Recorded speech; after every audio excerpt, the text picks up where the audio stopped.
the assassination attempt was fake. No, it wasn't. It wasn't fake. That's what's driven the impetus for him to do this. He realized at that point, whether anybody else realized this or not, whether he had thought about it before, at that point, something that I've said repeatedly over and over again, that it doesn't matter what the consequences are for the actions of the bad guy when you're dead. He realized that when he took that shot in the ear. He realized that. It became very clear to him that it didn't matter what he did as long as he stayed alive. It didn't matter who he hurts. It doesn't matter what he passes. It doesn't matter what he blows up, what he kills, who he empowers, who he degrades. None of it matters as long as he stays alive. We are living in an artificially induced state of consciousness that resembles sleep. The poor and the underclass are growing.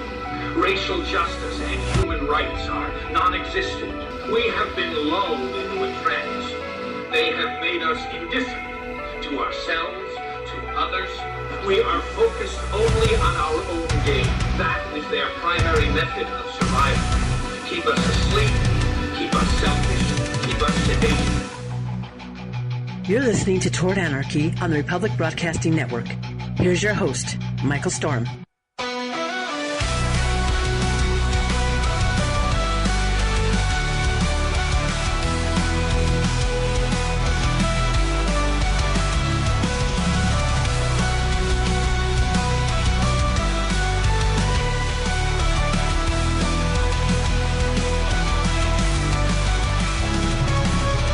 Welcome to Toward Anarchy. Thank you so much for joining me. I'm Michael Storm, your host, and as always, it's my pleasure to be here each week, every Saturday night, prime time, worldwide, right here on the Republic Broadcasting Network.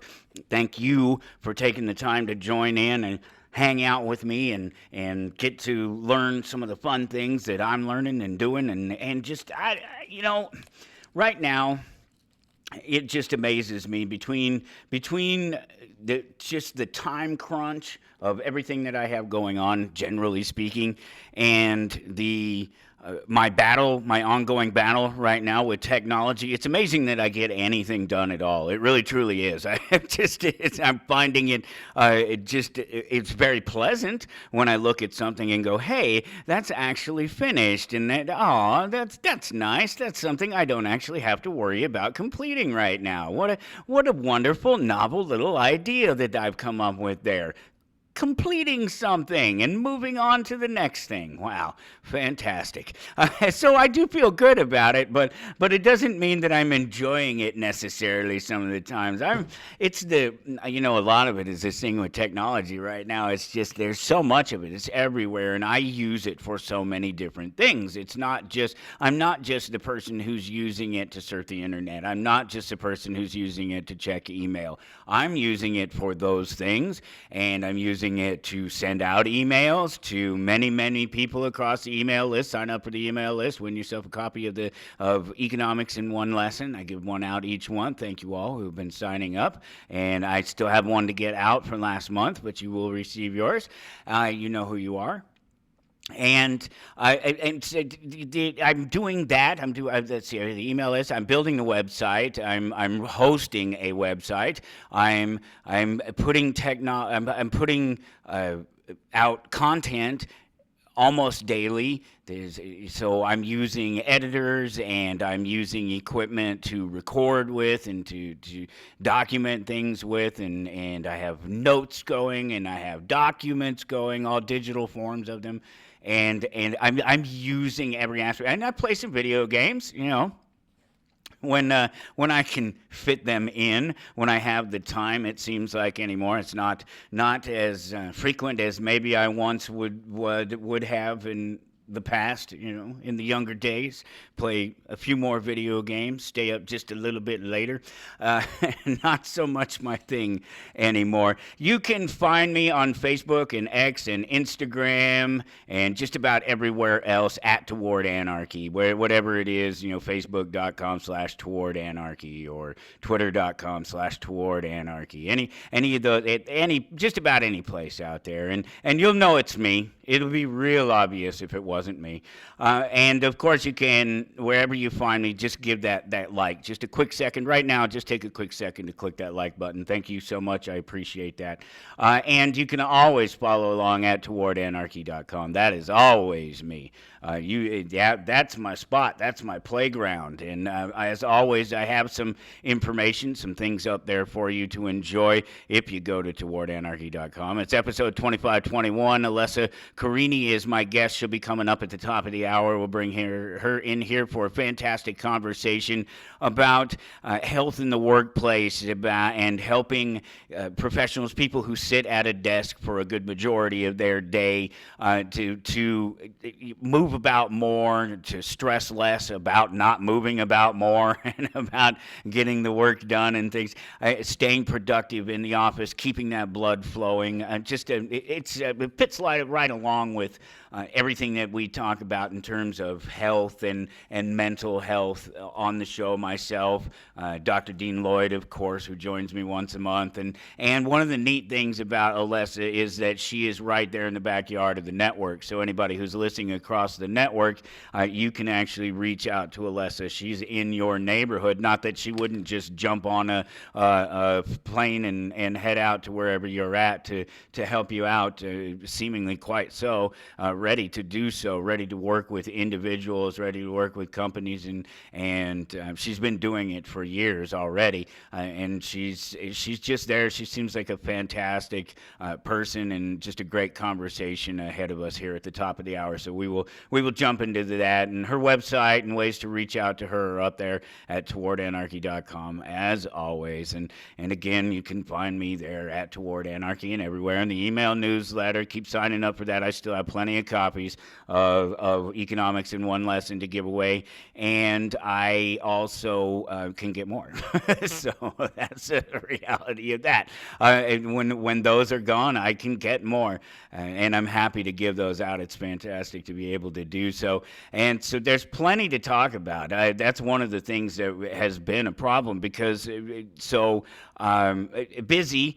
Awesome, wonderful busy, good busy, the best kind of busy that there can be, rededicated time. If you followed the show over the years, you know that the last few years, you know that I own a comic book shop, and that I've gone through all sorts of things, including moving the shop and growing the shop and taking it from losing money every year to where last year we finally showed a profit of a couple of dollars, literally just a few bucks. But taking that, and it's a long road, and it's not an easy road. It's not easy to make money at $1 to $2 an issue, and that's what I sell comic books for. If new comic books were as important as old comic books, it may not be that way. It might not be that way, but there just aren't that many people buying new comic books these days. And I still think that we're the best kept secret in Topeka. It just amazes me that here in such a good corner, and there's reasons for it, but more people, we get people that come in every single day into the store that say, I live right down the street, or I work right down the street, or I drive right down the street to work every day. And I see the shop, and I've never been in, and so, and in that sense, we definitely are, one of Topeka's best kept secrets, because people, even the people that know we're here, haven't necessarily made the effort to stop in and see what else is here, because you can't really miss us on the corner with all the banners hanging in the windows. They're giant banners. They're like 8-foot tall banners or something like that. Maybe only 7 foot tall. I don't know. They're pretty tall. We have some big windows. This used to be an art gallery, so it was really kind of a perfect place, except for comic books don't like light, and so we had to cover up all the windows. But the advantage to that is you cover them all in comic book stuff, and people can see them forever. I have a Homer Simpson in the window that is, he's, I don't know, 4 foot tall and 2 foot wide or something like that. And a Mandalorian that's 6 foot tall standing in the window. You can't miss him. So that attracts attention. But what's funny is that we have a sign on the back of the building that just says comic books in big red letters, and people comment on that more often than they comment on anything. So that tells you something about what people are watching out for. But just putting all the effort into the store and shifting back into being here on a daily basis. I'm actually sitting here at the moment. It's Saturday night. It's just a few hours before the show. It's one of the reasons that because things are so fluid, things are crazy right now. You know what's going on out there. They're trying to start World War III. There's the economy is collapsing. The dollar sucks, and people are being snatched up by masked marauders in the middle of the night or in the middle of the day in some cases, and not given due process and not extended even sort of human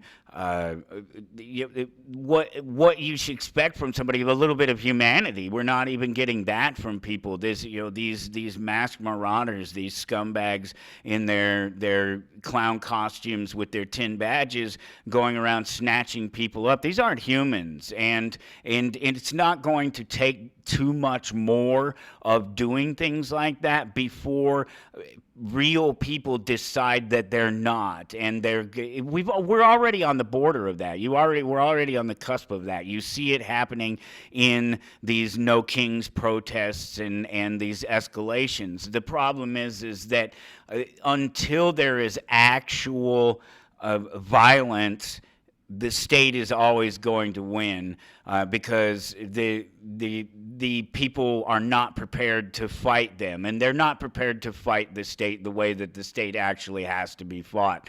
And Americans should know this, because that is how American independence, if you will, it was supposedly won. And it wasn't playing by their rules. It wasn't lining up in the streets and marching at them head on. Do you know? Is anybody here a history buff and understand their history? Because I'm not.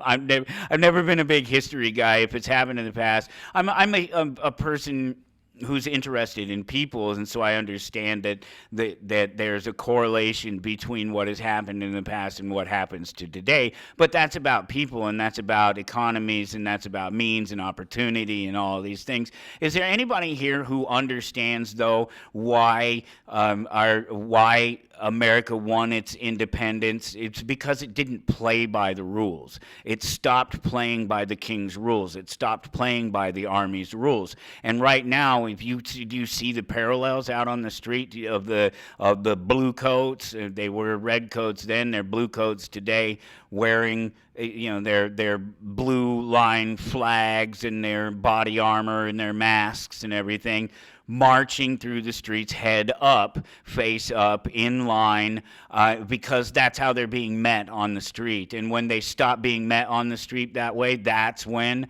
you will start seeing some progress in the area of altering the thinking of authoritarians and scum. You can't beat them on the street. That's their game. They win there. But there's another way, and they're pushing people to that. I don't recommend it. I don't recommend it at all. I think it's probably a very bad idea to be going up against these people, and I don't think it's necessary. I think that's the more important part, that it's not particularly necessary to do so, that we don't need to overextend ourselves into a battle with these people, because their system is broken, and the only thing that they have is force and lies and manipulation. And so they're exposed. They have to use the force. And if you don't meet them with the force, that means that they're always in the wrong. And then eventually what happens is somebody realizes they're in the wrong, and it doesn't happen anymore for a number of reasons. I'm really trying to skirt around saying we're really close to the point where every single, it just happened. Do I need to say it out loud? It just happened here a week or so ago. I think it was Minnesota? Yeah, that's where it happened, right? A couple guys, and just one guy, and some things, and some people kind of get the message. And it was kind of funny, because there was a story here in Kansas about that, what had happened there, but in relation to politicians here in Kansas, and they were talking about how they're afraid, and as well they should be.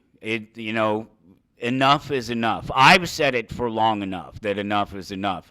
But I am, because of the fact that I'm aware of what's happening, I'm outside of it all. And you can imagine that I'm trapped in here with the rest of you, but I'm not. You're trapped in here with me. That's the thing, that's it. That's the thing with the state. It's really the same thing with the state and the state actors. They're trapped in here with us. And when the rest of you realize that little game is over. It's done. It's finished. There's no more pretense. There's no more fake facade. There's no more putting on a show. It's done. It's over. The will of the people is enacted by the force of the people. And will we ever get there? Is there a turning point? Can it be turned back at this point in history? Have things gone so far that the individual is lost to society and to those who would claim that they know what society is best imagined as and are willing to use what little bit of power and permission they have been given to force other people to see and do things the way they want them to be done?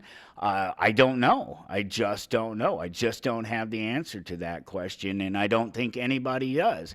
Do me a favor real quick. I want to make sure that you support the network for it. It's a very selfless act I'm talking about here in supporting the network.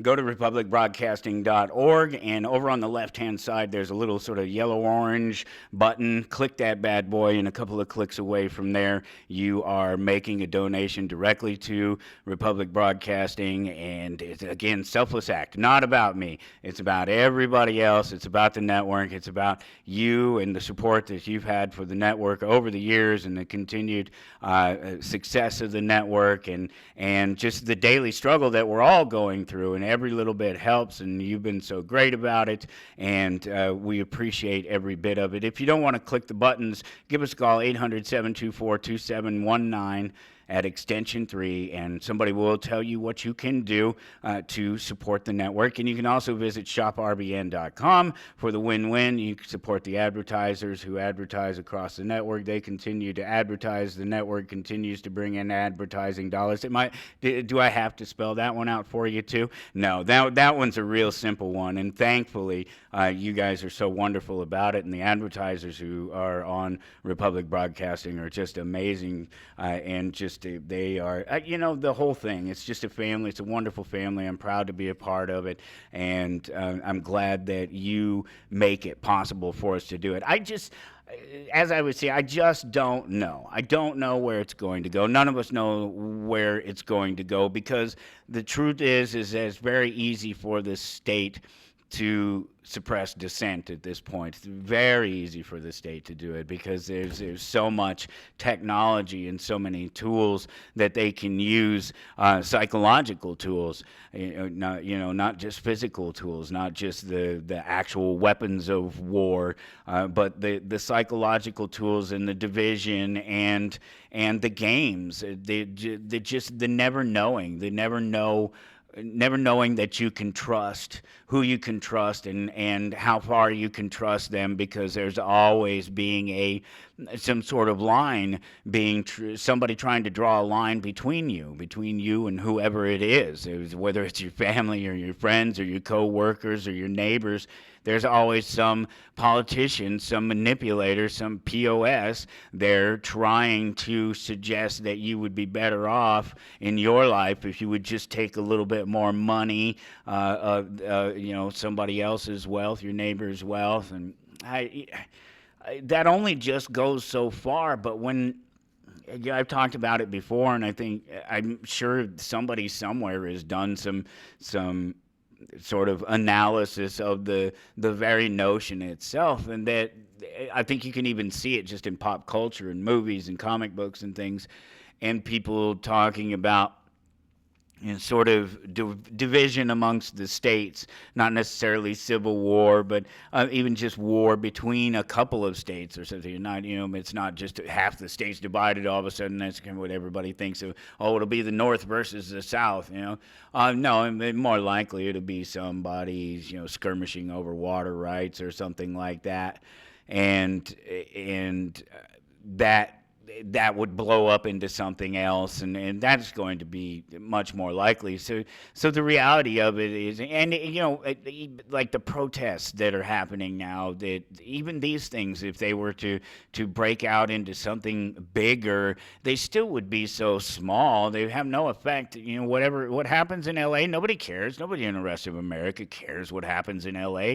Nobody cares if LA burns down. Nobody cares if the valley collapses. Nobody cares. The only people who care about LA are for the people in LA, and that's it. And maybe somebody like myself who has some family members in LA, and still along with that, I don't care about LA. I care about my family members and them being safe. And that's not to say that I want to see something happen there. What I'm getting at is that it doesn't matter if something happens there, because most people, most of the states, the rest of the states, nobody's going to get involved. And it doesn't even seem like the people of California would get involved or stop it, because what happens? They pick their side, right? And the military has seemed to pick their side. The National Guard, the people who should defend the state of California from anything, from some interior, external force, whatever.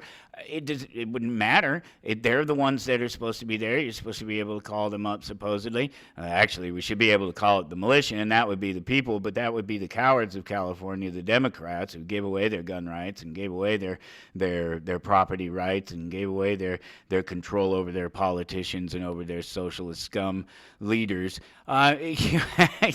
You see where I fall on this. It's very easy to see where I fall on this. So it starts to beg the question about what do you do about it, and so there have been a lot of people who have been asking that question for a long time. And it was kind of interesting this week because I read this comic book called They Choose Violence, and it's a AWA Studios. They're a creator's house. It's artists and writers and artisans, I think is what it is, AWA Studios. And it's written by Sheldon Allen with art from Mauricio Campitella. And it's this fantastic book that unfortunately has been recalled because there was a big printing error in it. And I don't know that the printing error will change the fundamentals of the story.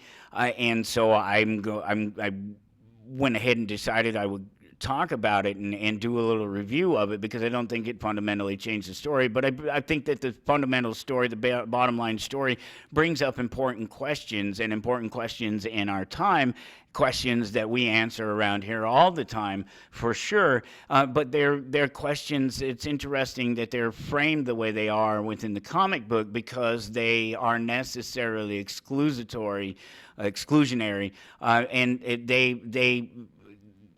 they leave people out, and it's always a problem with any narrative like this that takes on a racial component or a political opponent, because you immediately have left the other people out. Even if they're not racist or they're not the opposite of the political opponent, they don't feel like they're being invited to the party, because the party is being presented for one particular race or one particular political party of interest. And so you don't feel like you're invited to be in the conversation. You don't, do I have to spell this one out? I'm having to spell out everything in the show today, because I don't want anybody to mix things up and be unclear about it. I, as a white man, do not feel like I'm invited to a Black Lives Matter protest. Do you understand that? I'm not wanted there. I'm looked at as whatever the opposite of an Uncle Tom is, I guess, an Uncle Jim. I don't know what the hell the white guy's name is that's the uncle that is a traitor to the, I don't know what, I really don't, but I understand the idea that I'm not welcome there. I don't feel welcome there, even if I am welcome there. And why would I necessarily want to be there when I see when I get there, some of the people that are associated with it? When you talk about these sort of nasty white women that don't have anything to do with their time, just too much time on their hands, too much money on their hands, whatever, too much privilege on their hands, that they feel like they have to go stand out there and wave a flag for some cause that they're not a part of, and nobody asked them to be a part of necessarily, and people generally find to be annoying and obnoxious and not really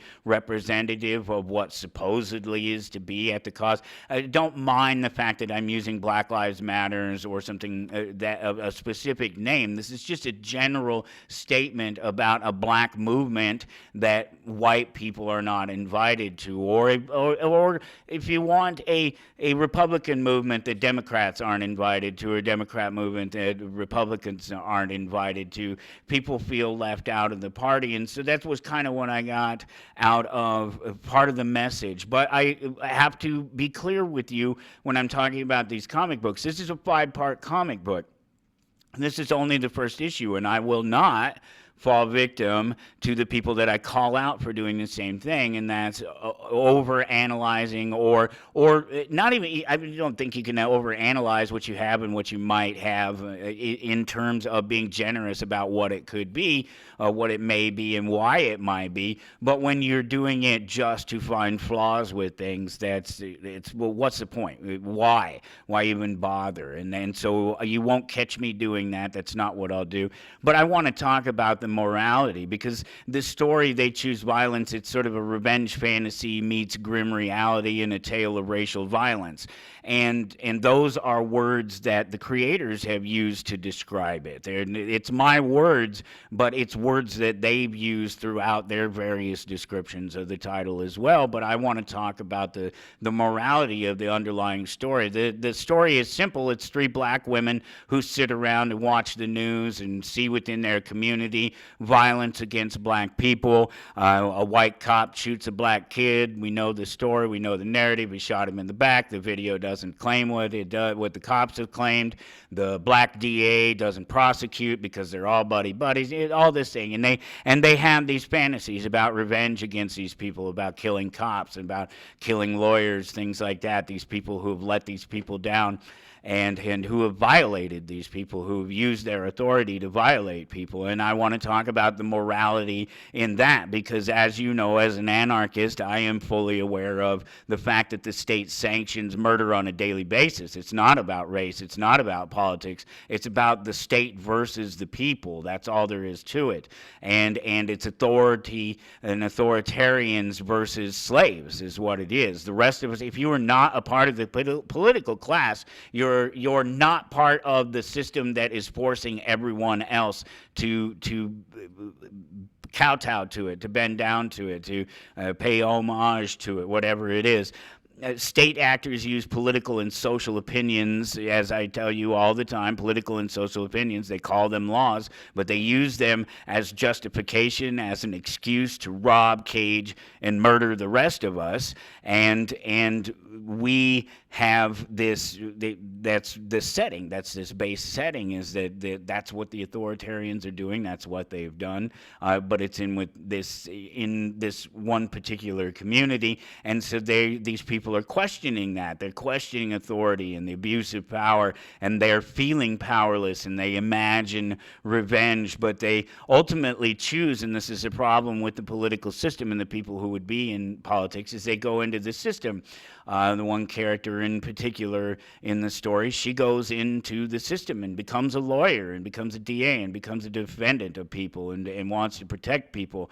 And she finds out that she can't. She sees the corruption within the system, and they eventually learn, as anyone else who's honest about the system, and that when you follow that same path to power, that same system, to try to find justice, you find out that the system isn't about justice. That's not what it's about, and that's not how justice is often achieved in most cases. The justice that we are subjected to as subjects of the state is state justice. The state gets its justice before we do.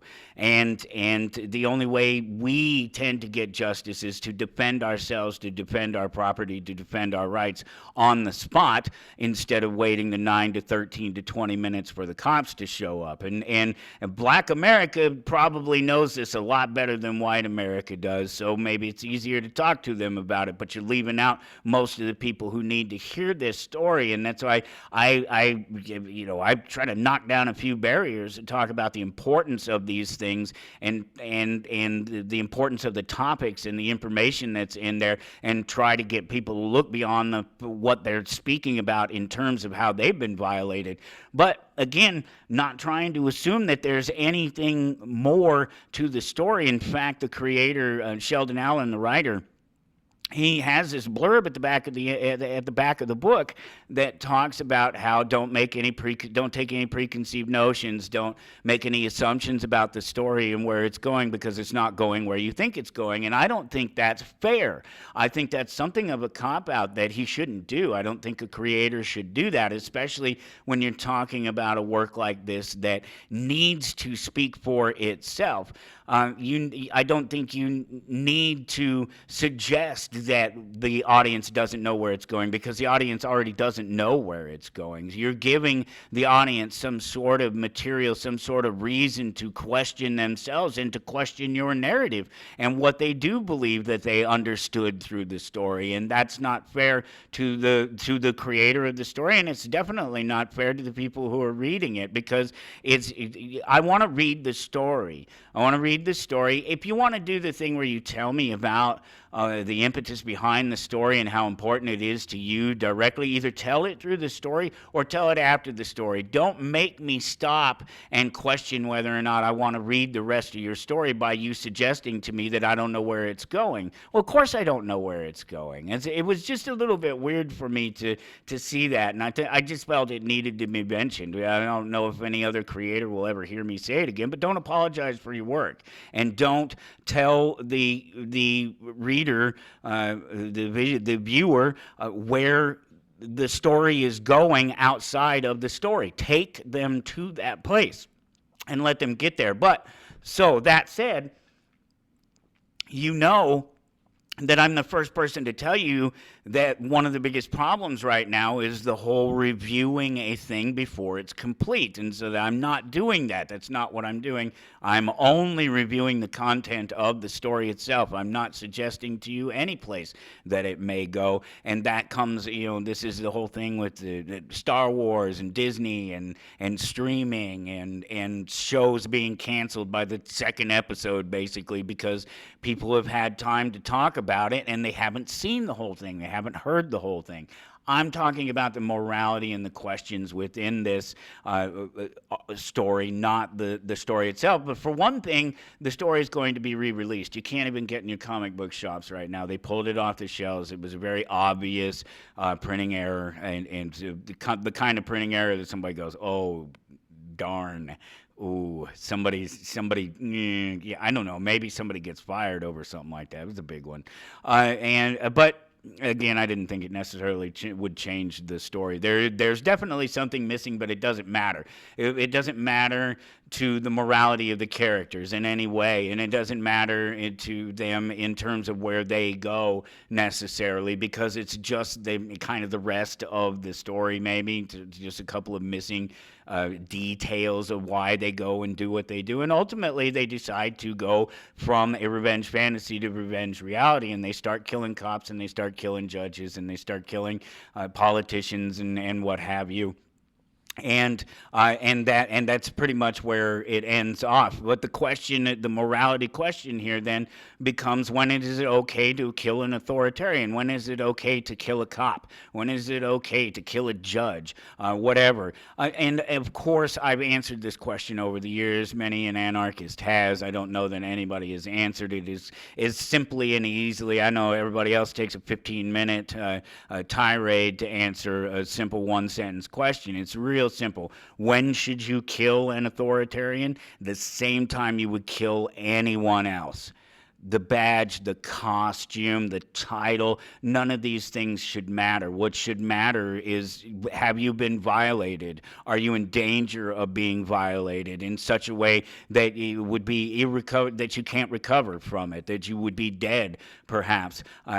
Truly, seriously. It's not available. I'm sorry. It just isn't. They Choose Violence. It's not available in your comic book shop right now, but it will be. Hit your comic book shop up, your LCS up, to get this title added to your pull list and see where the rest of it goes. See the politics of it, see the racial injustice, see the whole story for itself, and make your own decision about the morality of the characters and what it is that they do and where it takes them in the rest of the story. I did invite Sheldon Allen to come be a guest on the show, so maybe we'll have him on the show sometime. If you can't get a copy of it, if you can't get it on your pull list there, I don't know what's going on at your LCS, but hit me up, amazingfantasies.com, or better yet, stop in the store sometime here in Topeka, Kansas, and take advantage of like the $1 DC back issue sale that has been going on all this week, and we saw hundreds and hundreds and hundreds of issues, back issues of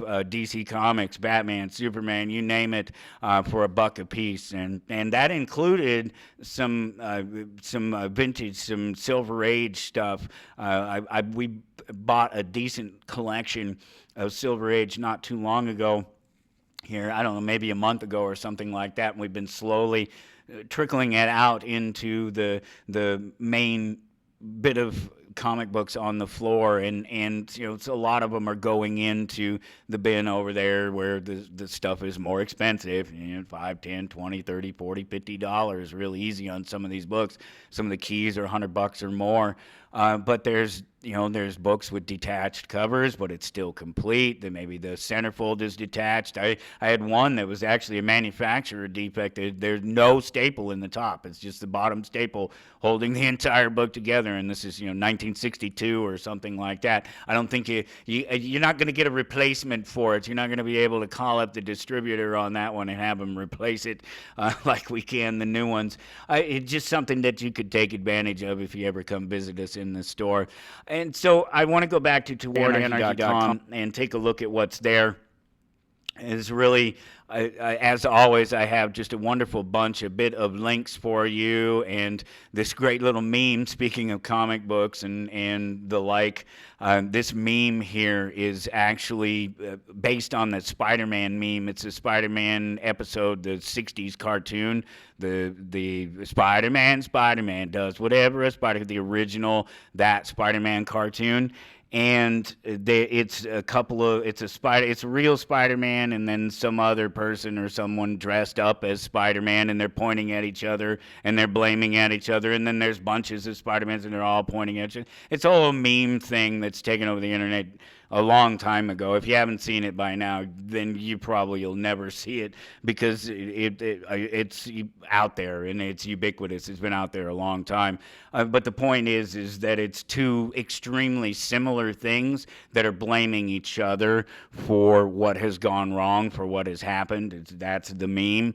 And so I didn't do this. I don't know who made this.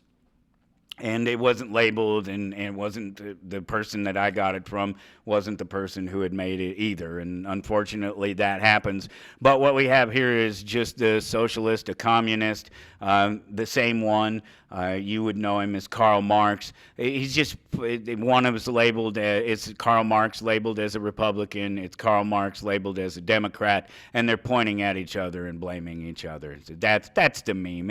It's visually self-explanatory, auditory, and maybe not so explanatory. But if you've seen the meme before, then you know exactly what I'm talking about. I don't even call it violence when it's in self-defense. I call it intelligence. Malcolm X said that, and it's actually the quote that kicks off the They Choose Violence, the comic book. And I thought that was a great practical statement about self-defense. That's absolutely right. It's not violence. It's self-defense. It's a response to violence. It's a way to stop violence from happening to you. That's what it is. So we have an Anarchist Audit. Go there. towardanarchy.com. It's episode 25, 21. We'll have Alessa Carini up in here in just about 20 minutes. Not quite that long even at this point. It's just burning off as it always does. And but I have the links up there. I have the information up there as always. And so there's a number of different things that there's so much to talk about. That's what I started off the show talking about. There's so many things, and it's so fluid, and there's so much going on right now, and there's a huge distraction with the war with Israel and Iran and the potential for a third world war, and knowing that that Trump is a jingoist as well as an egoist. He's a huge, massive ego. He wants to go down, and it's obvious at this point. I don't care what anybody says. He wants to go down as the savior of America, the savior of democracy. He's going to fix everything that the Republican Party, or that he ultimately sees as being wrong and not in line with keeping him in power and making him richer. He's going to try to find some way to push it out and to eliminate it. And this should be of no surprise. I told you about this. Well, everybody was worried about Trump enacting the 2025 agenda, the Agenda 2025, the Republican wish list is what I called it. Because it is. It's just a Republican wish list. There's nothing particularly special about it. It's been done before. The wish list is what it is. It's what the Republicans want to try to do every cycle, especially when it's the big cycle, in the presidential cycle. It's what they want to do. It's the things that they want to see happen. And sometimes they go from sort of mundane to very extreme. But none of them, as I told you, months and months and months ago, before this guy was president, before it was all chosen, depending on who you believe and about who actually selects the president. But I told you months and months ago that this thing, that the important part of the Agenda 2025 was that the Project 2025, Agenda 2025, that's better. It's really more what it is, right? Project 2025. The biggest problem with it is that it didn't do what the so-called conservatives purport to want to do. They say they want to reduce the size of government, and they want to reduce government's impact on the lives of the individual, or supposedly that was originally, right? That's what the conservatives were supposed to do. We may be going through one of these flip-flop periods in history where the Republicans and the Democrats, the conservatives and the progressives have sort of flipped sides, and it's kind of true and kind of not true, and it's a weird thing. What it really truly points to is the fact that they're no different. That's what I was getting at with the two Marxists pointing at it. They're no different. There's no fundamental difference between them. Their goal is the state, and within the state, their own individual power and their own individual confused morality, because anybody who would suggest that morality extends beyond themselves and let alone should be forced to extend beyond themselves to somebody else is obviously there's something wrong with them, and they're not somebody that you're going to be able to just get along with and live with. And then you put the power and the money into it, and you get this guy. Well, okay, everybody keeps saying, oh, well, the assassination attempt was fake. No, it wasn't. It wasn't fake. That's what's driven the impetus for him to do this. He realized at that point, whether anybody else realized this or not, whether he had thought about it before, at that point, something that I've said repeatedly over and over again, that it doesn't matter what the consequences are for the actions of the bad guy when you're dead. He realized that when he took that shot in the ear. He realized that. It became very clear to him that it didn't matter what he did as long as he stayed alive. It didn't matter who he hurts. It doesn't matter what he passes. It doesn't matter what he blows up, what he kills, who he empowers, who he degrades. None of it matters as long as he stays alive. He learned what the scumbags with the badges on the street are told every single day, that none of it matters except that you go home at night to your family. They go home at night to their family and kick the dog and beat the crap out of their wives to a 40% greater than the general population, but they still go home.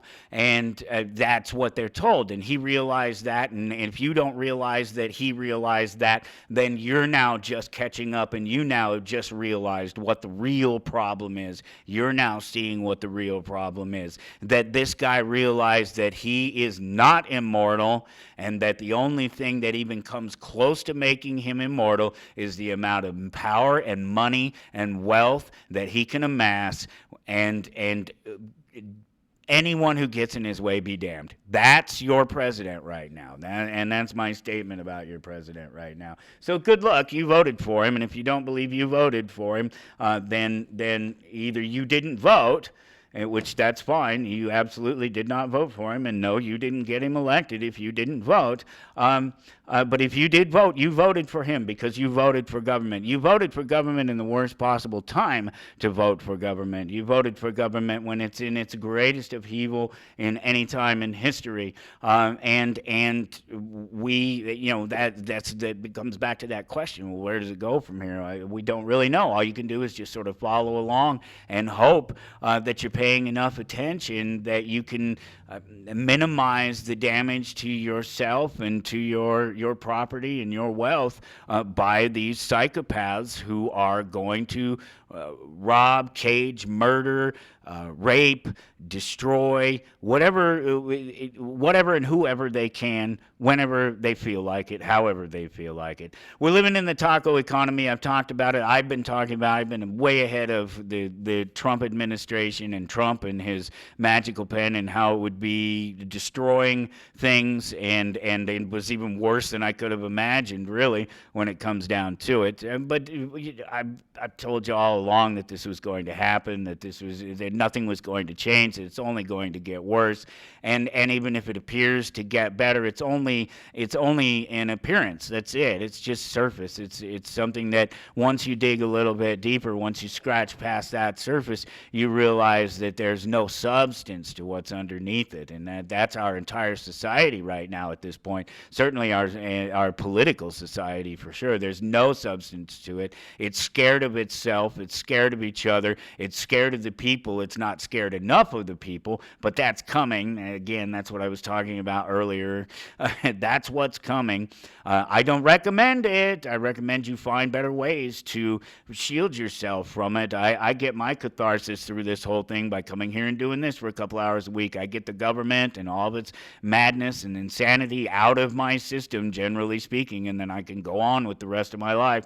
Don't let this take you down. Don't let these guys get you. You can do so much more with your time and energy than devote it to trying to figure out what they're doing or why they're doing it.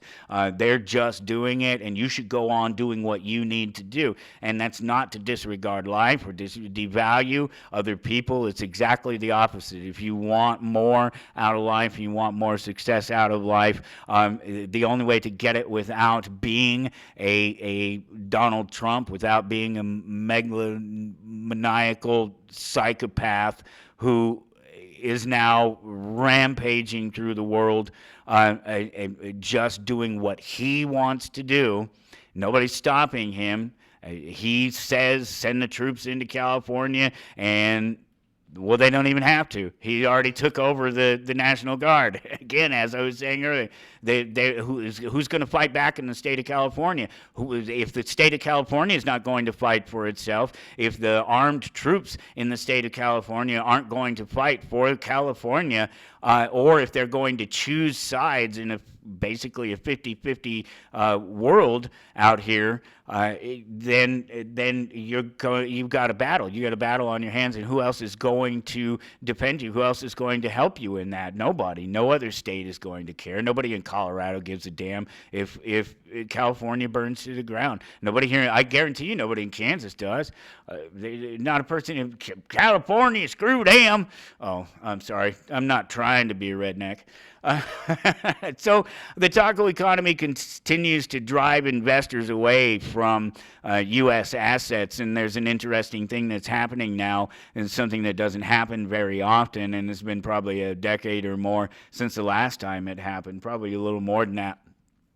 But it's where stocks and things like Bitcoin, different investments, different currencies along the lines of Bitcoin and such, gold, things like that, where they all reach new highs at the same time. Normally one or the other of these things is going to outdo the other, but the fact that they're all reaching these new heights at the same time basically generally tells you that people are getting away from the dollar, that they're getting away from American assets in general, and that they don't believe that strictly American for sure, strictly American assets are what to bet on in the near future. And so this uncertainty that's been caused by Trump playing around with tariffs and Trump attacking certain individuals and investors and different companies and things like that, different types of companies. And, what I guess the U.S. steel thing has been on the table for a couple of years now, and maybe even back into the first Trump administration. I don't remember off the top of my head exactly how long it's been on the table, but there's a Japanese Nippon, I guess it is, trying to buy out U.S. Steel, and it's been approved and it's going to happen. So one of the largest manufacturers, America's manufacturing base, one of the biggest. It hasn't been big for a long time. They destroyed it finally. Bush did it. I talked to you about it a few weeks back. Just in general, how you can look at the graph, you can look at how our manufacturing base, our steel base, would have gone back up naturally on its own and is working naturally on its own. Of course, there would be a spike, and a spike always leads to a natural decline. That's how things work. But if it's a natural decline, then it's easy. It affects only those people that are closest to it, and it doesn't affect everybody else. It doesn't become a socialized problem. But then you pass tariffs, you pass regulations, you mess around and force people to buy their steel in different places. You get involved in the market. You do that in the early 2000s, and you finally kill off what was ultimately a recovering industry. And it's been on a downward trend ever since, and finally you have to sell out to the Japanese. This didn't need to happen. We did not need to lose our steel manufacturing base in America. It didn't have to happen. It shouldn't have happened. Anybody, even myself, 25 years ago, could have told you, literally told you it was a bad idea, that you should not do this. And I'm the guy that's telling you this, that's saying these things decades and decades after somebody else has already come along and said, this is not how you do things. This is not how you fix it. This doesn't solve the problem. If anything, it creates more problems. It compounds on itself. The article's up there if you want to see more about why the investors would be concerned about these future U.S. assets. That'll lead you on the path to probably buying assets, because, as you know, any article about the economy is an attempt to sell you something from, some gold vendor or some Bitcoin vendor or something like that. So while the man contemplates starting World War III up there in a couple of weeks, he's given his 2-week deadline. He's threatened more troops on U.S. streets, and this is an article that I hadn't even read yet. I just had seen it. It popped up, I don't know, about 24 hours ago. It's from the Associated Press. The latest: judge halts Trump efforts to block wait, what did I do? Just clicked on the wrong one. No. It's just part of the same story. It's all in part of the same story. Let's see. California's challenge to the Trump administration military deployment in Los Angeles returned to a federal courtroom in San Francisco on Friday for a brief hearing after an appeals court handed President Donald Trump a key procedural win. The latest: Vice President J.D. Vance referred to Senator Alex Padilla as Jose Padilla. That's funny. 8 days after the California Democrat was forcibly removed from the Homeland Security Kristi Noem's news conference and handcuffed and dragged out. And let's see. I was hoping Jose Padilla, that's funny, would be here to ask a question. Jose Padilla is a different person, I assure you. Vance said in an apparent reference to that altercation, I guess he decided not to show up because it wasn't a theater, and that's all it is. Gavin Newsom said in a post on the social platform X that it was not an accident that Vance referred to Senator Padilla that way, and Los Angeles Mayor Karen Bass said, "How dare you disrespect him and call him Jose." Jose Padilla is the name of the convicted Al-Qaeda terrorism plotter, yes, sentenced in prison for 2 decades. Yeah. Jose Padilla, yeah. It was a slap in the face, even if it wasn't intentional. It was definitely a slap in the face. Arrested in 2002. Let's see, I want to get to the point where he was talking about putting more people on the street, more troops on the street. And I am not seeing where that is at.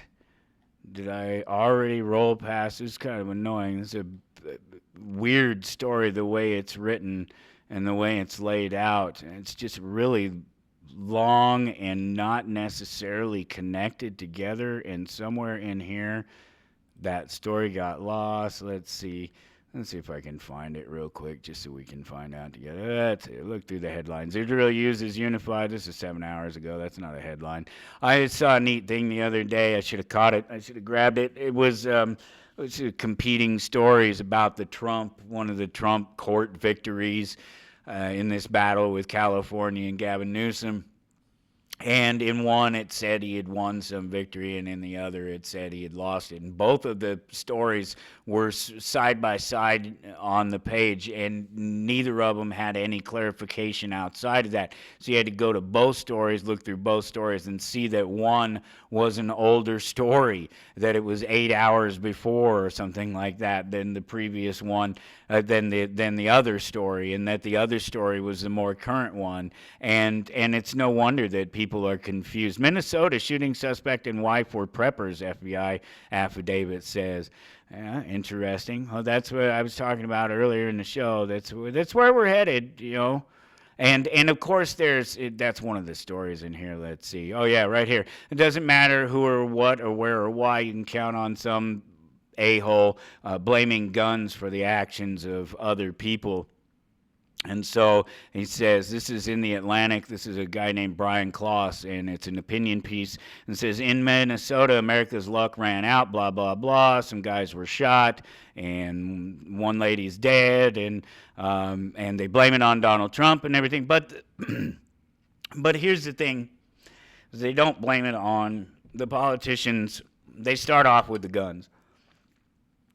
It's always the guns. It's always my ability to defend myself that comes into question, and not the people who talk about the violence.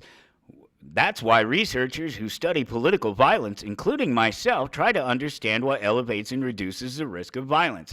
Even if it can never be fully eradicated, in a context such as the United States, 3 key factors stand out. Easy access to deadly weapons. Right there, they go to the guns. It's the very first thing. Intense polarization that paints political opponents as treasonous enemies rather than disagreeing compatriots. They are enemies. They are superficial enemies, and that's what they do, is fight it out. The reality is on the street. We're not shooting each other on any sort of regular basis. There are some people who take political things a little too far, but that's one guy. There's 350 million people in this nation. It's one guy. And who did he go after? Other politicians, other statists. Does anybody out there care if statists are killing each other as long as the rest of us don't have to get caught in the crossfire? It's exactly what I'm saying. If the people of California want to fight with the federal government, they're on their own.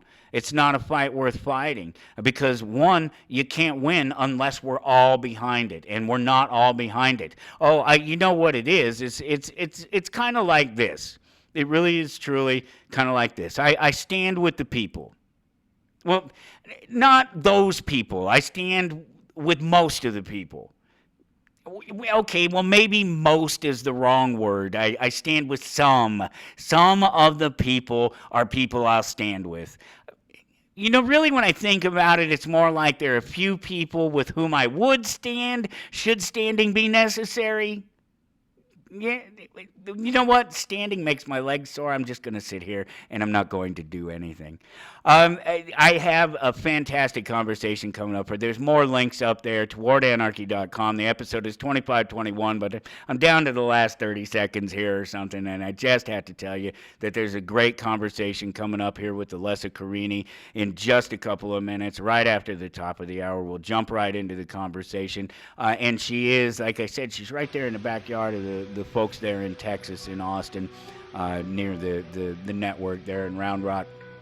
So if you guys hear what you like, find out more about her and what she can do for you and your business, and the productivity and the stress levels and just the overall health benefits. It's a fantastic conversation. I'm really glad I get to bring her to you. And she is coming up next right here on Toward Anarchy. Stick around. You lack imagination, Destro. We possess the ultimate weapon of control. People trust television. It's their friend. They believe what television tells them about the news, the weather. Don't you see? We control the creation of truth. You're listening to Toward Anarchy.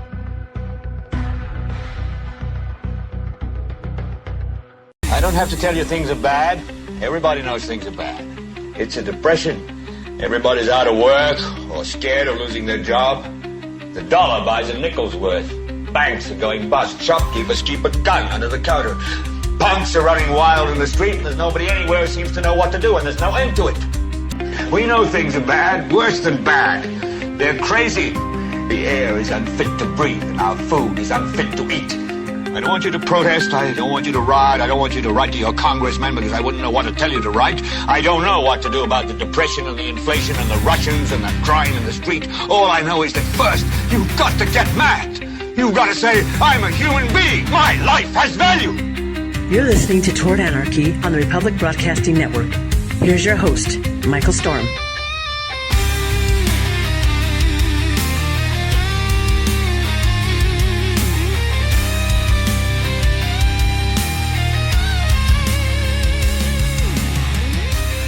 And here we go, off into hour number 2, towardanarchy.com. To follow along, as always, you will find the important links and the important information there, especially about my guest, Alessa Carini. I didn't bother to ask you. Yep, you got it.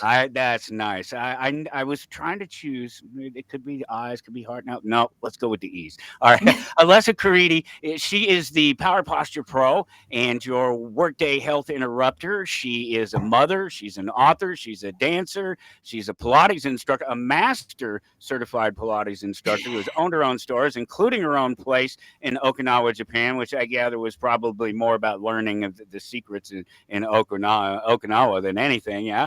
Of course, experience that firsthand knowledge and information about the long-lived Okinawans, and just I'm sure an amazing story in there as well. Yep. Jobufit.com, that's the place to go to find out more about her and what she's doing. It's JOBUFIT, and we'll get into, rather than me sit here and tell you about what all that's about, we'll have her do that. And so we hooked up again on this Podmatch system. This is fantastic. I've told you about the Podmatch system before, and all the wonderful people that I'm meeting there and the conversations that we're getting to have. And Alessa, is that right that you're in Texas? Is that correct? Yes, I am. Okay, so cool. That was another good reason to have you on the show, because the network is in Texas. And so there's awesome. A lot of people listening to the show on Saturday night in prime time that are just sort of right there in your backyard. And so easy to reach out and touch someone, if you will. Jobufit.com. We'll get into that and talk about that and what it is exactly you do, because that was it was an obvious sort of no-brainer for me, because we all have heard, if anybody who's worked in an office, certainly in a modern time, has experienced the person who has the stand-up desk and talks about how sitting is the new cancer, and it's all just sort of paid a little bit of lip service, and everybody's just kind of, but it's really true, and there's so much more. I've experienced it myself, and sort of occupational hazards of people just sitting at a desk. I've done it myself for for many years, and it can be the simplest, slightest little thing that can just really, over a period of time, cause your body to adjust in a way and compensate and overcompensate in ways that it's not meant to, and it can be very painful to get it corrected. So I just thought it was kind of neat what you do there. It's great to meet you. Thank you for taking the time. How are you? Well, thank you for having me. I'm doing great. I think you really hit the nail on the head with everything there. I mean, about sitting is the new smoking. Now we've updated those like catchphrases. So it includes like digital fatigue, sleeping butt syndrome, tech neck. We have all of these like catchy little sayings that we use for our workday, stressors and problems, but we don't have any solutions. And so that's where I come in, and I want to be the solution. So I'm here to help with whatever I can. That's really cool. I mean, it's kind of neat. People who are sitting in a chair, I know this. I watch the YouTube like an idiot, and I flip around these videos and get into the 10, 20-second, 1 minute, 2 minute video things, get in a loop every once in a while. And one of the commercials I keep seeing is this just old buff dude. Beard and long hair, and he's just got these ridiculous muscles. He's a real guy. It's not even a fake CG thing. And he just talks about, hey, you want to look like me? Watch what I can do with a chair in about 3 minutes a day. I mean, there's like a lot of those kinds of exercise things that are out there. And I mean, if they work for you, that's great. A lot of people, the main issue is, and the main pushback I get is, I just don't have the time. And the mindset there is the thing that we really need to change. Now, I definitely don't want to replace your morning run or your evening HIIT or Pilates class. That is not my goal. My goal is to create actionable, simple, short things and movements and stretches that fit into the space that you have to spend, like 90% of your day. And also the space that causes you, I would say, the most amount of stress. When you're a professional, anxiety, stress, fatigue, all of these things come in, but everybody seems to have these solutions that are like, okay, when you make it to the end of the day and you get to go work out, you're going to let it all out. And that may be true, but that's not going to help you succeed in the moment. And again, that's where I really want to be the person that can step in and say, if you only have 3 minutes, if you only have 5 minutes, if you have 10 minutes, that's even better. But let me show you some things that you can do here while you're sitting so that you can take a step back, realign your body, realign your mindset, put things into perspective and get beyond the problem, beyond the stress and anxiety, and really just be able to get back to achieve once you can kind of put things into perspective. Well, if you're up, and I think we figured this out now, right? You have to get up, you have to move around. You can't just be stationary all the time. Yep. And it's not just for yourself, but it's better for the business. It's better for the company if you are up every once in a while and able to move around and get the blood flowing and it helps with everything. It clarifies your thinking. It makes you feel better. And if you're Yep. doing it as an exercise with your coworkers, obviously it's a bonding opportunity. Yeah, I will say the one thing when I first started this, because we're going on 10 years that I've been speaking publicly about these things, and a like fun activity, like a bonding activity that a lot of these companies used to offer, pre-COVID, and, kind of get people to move around more in their workday, was like lunchtime yoga, right? And the one thing that I thought was really funny is that it fit into lunchtime, right? So it was like 35 minutes. So it was perfect. It gave you enough time to, get changed, eat, take the class, get changed back at it, and then get back into that like work appropriate attire.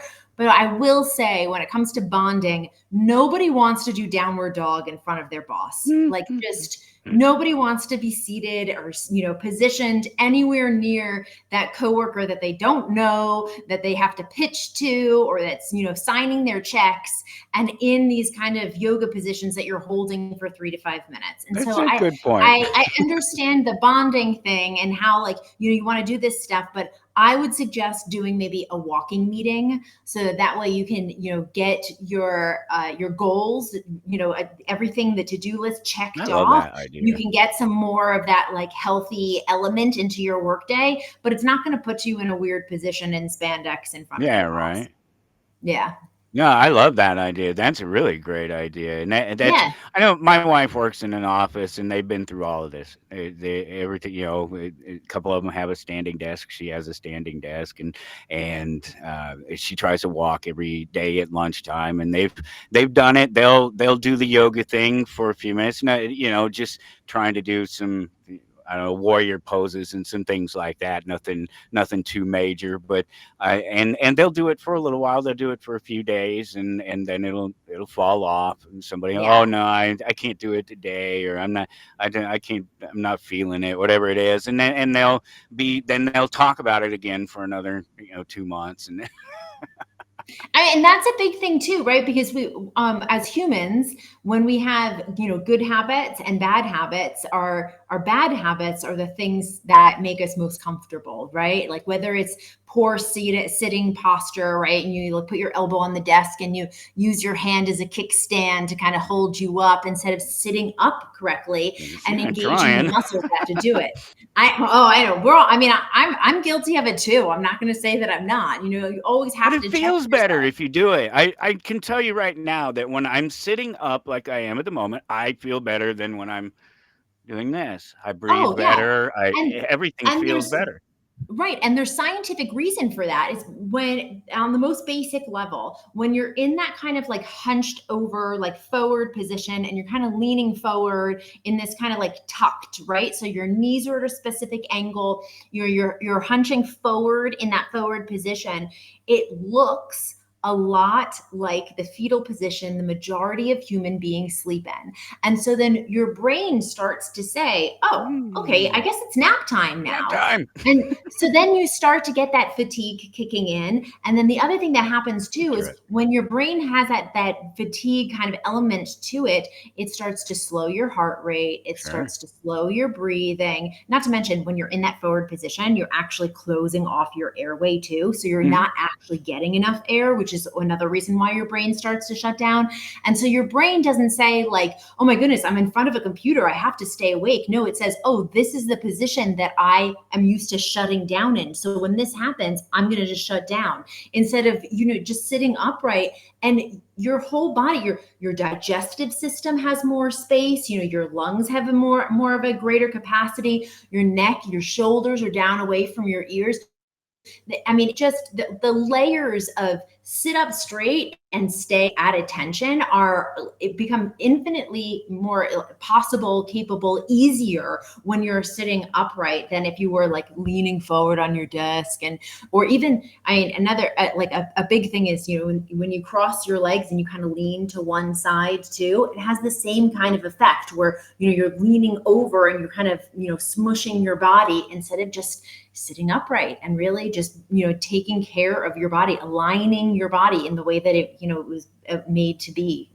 It's just too relaxed, clearly. Yeah. I hadn't thought Yeah, about that, but that makes perfect sense that you're just sort of yeah. kind of hunched up, and that's kind of how you sleep. Yeah. But and also when you say relax too, that kind of triggers a like a confidence almost Yeah, right. appearance.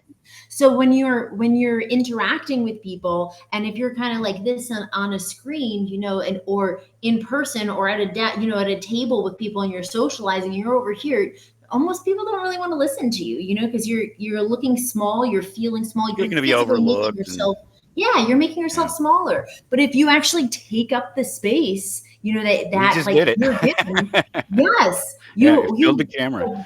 yeah, you command yourself more, right? People want to listen to you. They want to engage with you. They also see somebody that is oh, he may know what they're talking about because they seem to project that. And that's what it is, right? We make a lot of our, our instant kind of decisions about people by look. So, take up space. How did you get here? What started all this? You're a lifelong dancer and educated Yeah, in that, and I tell people that what I do and what I teach now, and especially what I'm passionate about now, kind of is this like mashup of my kind of like upbringing. I come from a family of doctors. I've been dancing all my life, like you mentioned. I have my BA in dance.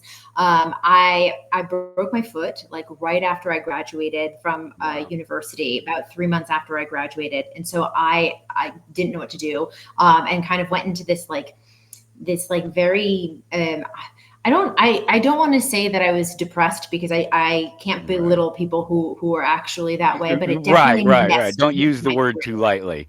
Yeah. Yes. It messed with my head, You and weren't I feeling didn't it. know. Yeah, I didn't know what I was going to do after that, because that's what I went to school for. That's really what I thought that was going to be my trajectory. And my mom saw it, my dad saw it, and my parents decided for Christmas that they were going to gift me my first Pilates certification.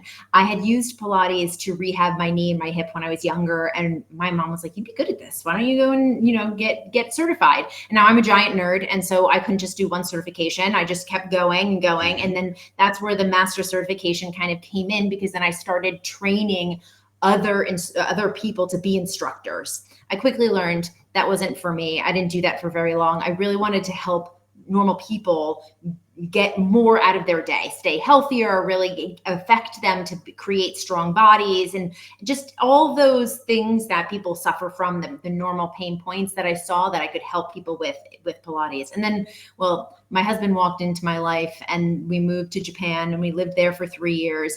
And that was where I went from being a Pilates instructor that was helping hardworking bodies, it didn't matter what they did, to really seeing the complaints that I got from my clients. So when I was in Japan and I was in Okinawa, everybody that I trained, and I trained Marine sailors, soldiers, airmen, DOD professionals, stay-at-home moms, triathletes. I mean, all these different kinds of bodies that were coming to me, and they really had the same problems. It didn't matter what they did. By midday, they were fatigued. They were, even after like a full night's sleep, eating right, because these are some of these people were, their bodies are their instruments. When they're U.S. military, they know what they're doing. And then by 3 p.m., they're all in pain, neck, shoulders, hips, back. They all had that the progression of, mental fatigue, physical fatigue. And I started trying to figure out, like, okay, I know I can help them while they're here. And they would tell me that they feel more aligned, they feel stronger, they're more energized when they would leave my classes. But I knew I couldn't teach them every single day, and I couldn't be with them at their stress points, in the middle of the day when they did get that like pain. So I'm a frequent walker. I would walk my dog on the seawall every morning, and I started to hear this music playing, and it took me a good year before I really kind of put those things together. And just like we have street lamps in our streets just to light up everything, they have street lamps with speakers on them. And at the same time, every morning, music would play. And they do the same healthy movement, kind of stretching routine every single morning. And it doesn't matter. It doesn't matter how old you are. It doesn't matter what you do. The kids, before they go into school, men in Tokyo especially would go up to rooftops and do this, or they do it next to their desks in their workspaces. You would see it like in front of warehouses. Workers would do it there. And when I would be walking my dog on the seawall, the construction workers who were, building the seawall at that time would all hear the music, and they would stop, and they all line up. And the little old lady, the Japanese woman that I would cross every morning, would tie her dog to the little bench there, and she would do the same routine. Everybody learns this. It's the same thing. And that was my big light bulb moment, was, wow, okay, if these people can commit to this like under 8-minute kind of routine every day that just kind of sneaks in, right? It doesn't matter what you're doing. You do it and you move on. Then we definitely in the US need to kind of bring that healthy habit back here. And that's, I spent the next 2 years kind of figuring out exactly what it was, why it was done, how it was done. And then I started playing around with, okay, if people are seated at a desk all day long, this is what their movement can look like. And from there, I can tell you, because I've been talking for almost 10 years now about healthy workplace living, things have changed. I got all of the pushback that you could possibly think of. Oh, I don't have time. I don't need this because I got a standing desk. I don't feel comfortable putting my arms above my head. I mean, the list goes on and on and on. And from there, I started to tailor what it is and what I share and how I share it so that people can feel comfortable within their workspace to actually do these things, but then also providing people with like a framework of how to actually fit it into their workday, because that's the biggest hurdle. The biggest thing that I get is I just don't have the time. Sure. And then when they start implementing these things, they're like, wow, I just feel so much better. I'm like, yes. Well, what feels better? I just have better work days. I have energy. I have focus. I have all these like little things that they thought that they were doing well, that they thought they could handle. But by adding, 2 minutes of movement here, 5 minutes of movement there, they really started to find that balance. So you're not taking away from your productivity when you spend 2 minutes moving or stretching. You're actually giving your brain a break from the screens so that you can recenter, realign, and then go back and achieve even more than what you would have if you didn't move at all. Yeah, well, all the big guys are doing it, right? You don't go into a corporate office anymore, and they're not doing something like that where they're encouraging people to get up and get together in the group and do the clapping thing or whatever it is, getting Yes. people motivated and keeping them moving and keeping the blood flowing. There's no successful corporation in America that's not doing something or encouraging their people to do that now. And we need it to trickle down to the smaller places and the smaller spaces where the majority of us are at, because they're still not catching on necessarily. There's still just so many people sitting at that desk and giving that same excuse that they don't have that time. I will tell you though, because I've spoken at a lot of these big corporations, and the big corporations, they may have a health day once a month, or they'll have somebody come in for a lunch and learn, which was like very frequently me when I was in Manhattan and doing these things.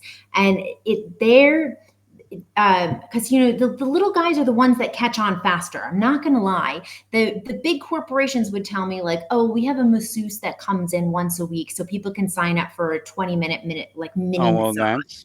Yeah, and those were the people that kept requesting me to come back, is because they weren't getting what they want, like the support that they needed, or they were getting the 30-minute yoga lesson, at lunchtime, and that's not what they needed. They needed something that was going to fit into the day. Right. That's the thing that's missing, right? Because it's about that individual, and then the individual in the space and at the time, not just everybody say, let's ring the bell and everybody jump up and go do something. But there's also something to be said about, the camaraderie of, getting. Oh, absolutely. Yeah. No, proven to work. Absolutely. But still not the bigger solution. Now, I get what you're saying, because you're talking about, you want this to be a lifestyle thing. You want this to be something that you don't have to get up and go out of your way to do, that it's not something that you can.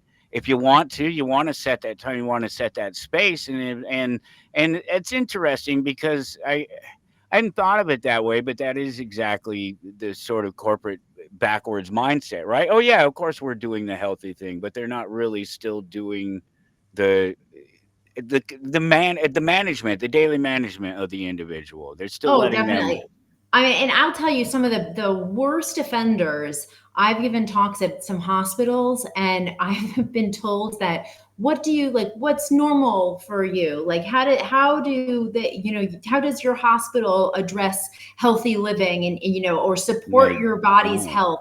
And I've been told that they have candy stripers. I don't know if you remember candy stripers. Some hospitals still have them, and they carry around baskets with chocolate in them to give to, attendings and nurses and staff as as like pick me up, like we care about you. And I'm like, nothing says we care like more than giving people sugar instead of giving them the tools to actually take care of themselves when some of those people are walking 15, 25, 30 miles a day as they're caring for, for injured people. Yeah. And I understand that people want to do well as big corporations, but again, like when I was talking about these catchphrases, people rather come up with the catchphrase than actually come up with the solution, because sometimes the solution is very that's great. Because that is it. I mean, because you want to think, you want to see it, you get the idea that if you go work for a corporation, that you're working with professionals, that you're working with people who have spent the time to learn that the best way to get the most out of your professionals is to provide them with all the tools they need, obviously, to do the job, but then also to provide them with the mental space and physical space in and around them to be able to complete the job. And it's interesting to hear you say it, because we expect them to do, we hear it all the time while they're instituting a new program, they're doing this, they're doing that. They've got the lawyers working on it, they got the PR people, where they got everybody working on it, except apparently the actual people who need need these end results. Right. Or the people that are actually in it, right? So sometimes these people are so far removed from the actual, the busy bees, the worker bees, the people that are getting it done, that they don't see what kind of support people they just put on such a mask, don't they? They put on such a front to make it look like they are. And that's how you get somebody who works for Walmart for 20 years and then shows up in a documentary saying about how badly they were treated at Walmart for 20 years. And I'm looking at it and I'm like, but you worked there for 20 years. Yeah. I think I just saw some video of some woman, speaking of Walmart, that went on the loud mic and quit over the loud mic in Walmart, talking about how poorly she was talked to and cared for. And it doesn't matter if it's your physical health or your mental health or a combination of the two. Yeah, it's all intertwined. And just as we need to be able to move our bodies in a healthy way and really create a healthy schedule in a movement style, part of that healthy schedule should also be taking care of your brain. So if you are a person that likes to write it out, that likes to jot things down, if you like to journal, if you're somebody that just needs to look at something in real life, take your eyes away from the screen, look at the birds, count the leaves on a tree, take deep breaths. It really does your brain a lot to just get away from the screen so that you can focus on you. And both of those pieces are equally valuable. I mean, it's not just about your brain. It's not just about your body. You do have to kind of look at them as something that are intertwined and can't be separated. What, how do you do it? Do you go into the offices? Do you do that, or are you? When I go into a video, I watched a little video, and I know that you show people how to do stuff, and presumably there's some subscription, that sort of thing. But how deep into it do you get? Are you just talking to people through the computer, or are you going to go in the office maybe and show them how to do it? Oh, I've done everything. I've done things from TV news segments. I've gone into offices. I've done digital programming. I mean, I've even talked to women entrepreneurs from all around the world at the United Nations. So I've gone and done a little bit of everything there. My favorite thing to do, though, is to do the in-person thing, to go into offices. Right. So I'm always, it's the way, because on a screen, and if I'm giving a talk and there's 20 people there, or there's 100 people there on a screen, I'm really talking to nobody, right? I'm looking at a computer, I'm not making eye contact. Maybe somebody will use that little hand, thing that goes up to ask a question. But when I'm in person and somebody doesn't quite get something, I can see it in their faces. And so that's what I really love, is to be able to say, okay, I need to shift my talk to be a little bit more like this, or I need to focus a little bit more. I need to slow something down because I want to make sure that everybody in the room understands how to sit correctly, how to stand correctly, proper shoulder alignment, whatever it is. Or, but then I've also done conferences. I've done 3-day conferences. I do things that are called health interruptions, where I'm at a conference or even in an office, and I get kind of like a handler, and people will take me around offices, and they'll just say, all right, just start talking, interrupt the meeting, interrupt the day, interrupt the talk. And that's why a lot of people call me the health interrupters, because I just walk into a room, I listen for maybe 2 or 3 minutes to what they're talking about, kind of find like a natural pause or a natural lull in a conversation, and just kind of interject myself and, make it kind of work with whatever they're talking about.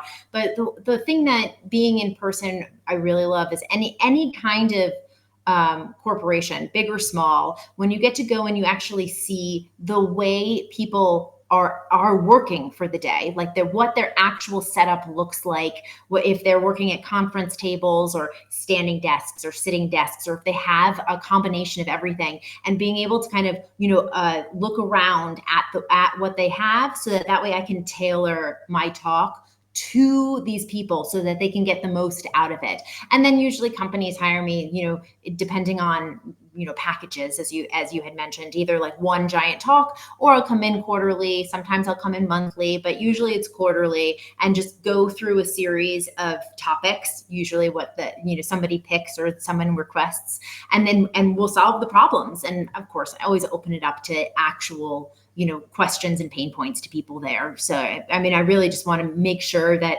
whenever I'm in person or speaking to anybody, that I'm helping the most, that their actual pain points, do have an outlet to be solved. That's my goal.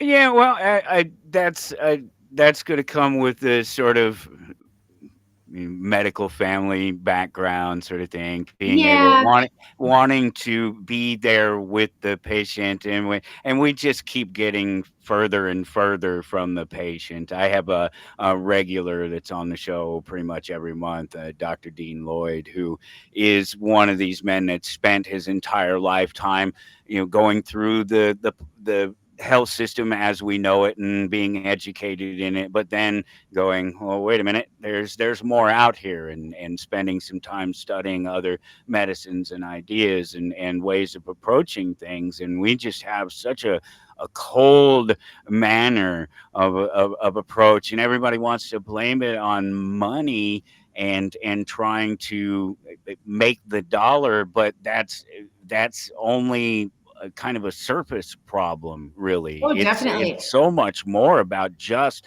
not connecting with individuals, taking the time to connect with individuals, and looking them in the eye, and seeing the question in their face, and giving them the language and the support and the tools to be able to question and or jump into the conversation when it is a question about their health. And so, I like to hear that. I like to hear that someone who's talking about improving health and improving mental health actually is talking to the people, and that's what they prefer to do, even when they're not able to. 'Cause I don't see it being any other way. I don't see it working any other way. I don't know how, as a layman, as just somebody who's spent his time listening to rock and roll music and playing rock and roll music on radio stations and in my drum sets, how do I know these things, and the average person doesn't understand? And even with that knowledge, I still lack the language and the tools to step forward and assert myself when it comes to my own health decisions. Well, I think also one of the problems with our, kind of medical structure, especially in the US, is that we are focused on being the painkiller instead of being the vitamin. Yeah. And instead of teaching people how to start at the beginning and be the best version of themselves, because of things from my perspective, body alignment, movement, breathing techniques, having a healthy schedule, having a healthy work style, lifestyle at work, things that like I teach. When we stretch and when we move, we're preventing the pain points that come with things out of our control. So when we have stressors that come at us, our brain can only handle so much. And then it starts to hold tension in other parts of our body. Yep. And we start to be in pain. And when we understand what happens to our body when we're under stress, and notice that these pain points kind of kick in, we then are able to say, okay, this is my body under stress. This is how I know how to fix it. And so that's why I'm trying to be that kind of, vitamin aspect of things, so that people can then say, oh, I have this tool in my toolbox. I can fix this. I don't have to let it get so far bad that I'm going to a chiropractor, I'm taking medication, I have to take time off from work because I just can't be there anymore. So that's what I think, from like a medical standpoint, that we're missing more people that are going to start at the beginning and teach you, the proper lifestyle, the proper eating habits, the proper like scheduling out of your day. Like, you can't sit, in your room and watch videos on a tiny screen for hours at a time. It's not good for any part of your body. It just doesn't work. That's my real goal. Be the vitamin instead of the painkiller. It's a good point, because it's absolutely true of what is happening with medicine across the board, and we always try to make it really clear that emergency medicine, the things that you have to do to fix the real breaks, the real tears, these things that are real obvious problems, they're fine and they have their place, and nobody is saying that we don't need these things, but we've got to look at the individual and what they're doing in their diet, their environment that they're sitting in, whether it's a work environment, whether it's a home environment, and it's all the same thing. It's really just amazing, all the years of doing this, and talking with people like yourself, talking with people like Dr. Lloyd, and just hearing over and over again. And that's why it brings me to ask the question: well, why don't we have a bigger understanding of it, a better acceptance of it across the board, when it's the same message over and over again, regardless of what specific point of someone's health that we're talking about? And it's the curing the pain, right? It's just cure the pain for right now, so that I can get back to doing what I do. And then maybe, if you're lucky, you get somebody to pay a little attention to it and go back and review why the pain was there in the first place. I mean, do you want the nice answer, or do you want the real answer? Yeah, I want the real answer. Always. It doesn't make money. Unless you're in pain, you're not worth anything Fair to enough. them, right? I mean, that's really what it is. Like when we were talking about, when your wife was saying, like, they do yoga for a couple of days and then they don't want to do it anymore. And it's because they're like, okay, I'm fine now. Like, I don't really need it. And I don't mean that as a knock, but that's our mindset as humans. This is what we go to. And the same thing happens from the opposite way, right? When you're looking at healthcare providers, they don't say, okay, let me teach you how to not need me. They're going to say, okay, this is going to work for you for the next, month, and then come back and we'll discuss like the next steps. Or, and that's the one thing, no knock on chiropractors. I know that their heart's in the right place. They really want to help people, but I've never been to a chiropractor that says, in a month, this will be gone and you won't need me anymore. They just say, yeah, because they're not addressing, again, why it is that you came to see them in the first place. This is a perfect example of one of these things that I've experienced personally, having gone to chiropractor in a couple of times in my life. And the one time that I instantly realized what was going on was my work environment had me overcompensating, and so I was not sitting and aligned properly. And so I fixed that space before I went to the chiropractor, and never had that same problem again. And again, I'm with you. I don't want to bash on chiropractors in any way, because I've seen the physical things that they can do, and I've felt it. I'm that person that I was misadjusted at this particular point, specifically, so much so that after I was adjusted, when I went to step down, my body thought I had to step further than I did. I mean Crazy. that. Yeah, if anybody Yeah. who's ever experienced that, you know what I'm talking about. Your Oh, body thinks that your leg is longer or your yeah. back is longer, your arms Yeah. are longer or what, and they're not. And your brain is just like, whoa, the Yeah. physical and the And mental then just collided. right. And after that adjustment, then what you really do need is you need someone to then say, we want to keep this. Yeah. So this is what you need to do. We need to Yeah. adjust your sitting. We need to adjust how you stretch. We need to adjust your core work so that you can have the stability from the core working out, which is the dancer in me that, my dance terminology will Yeah. start coming out there. And that's the reason why I really am passionate about what I do, is because that's what I want to teach. I want to impart on people that if you keep doing this, if you keep adding movement into your day, if you keep a healthy posture practice, that it is going to keep the stress away. It is going to keep your body balanced, right? So you're not going to have to get that immediate adjustment and then slowly make it back into that negative bad habit for for your physical self. But really and a lot of people say like, okay, I'm better now.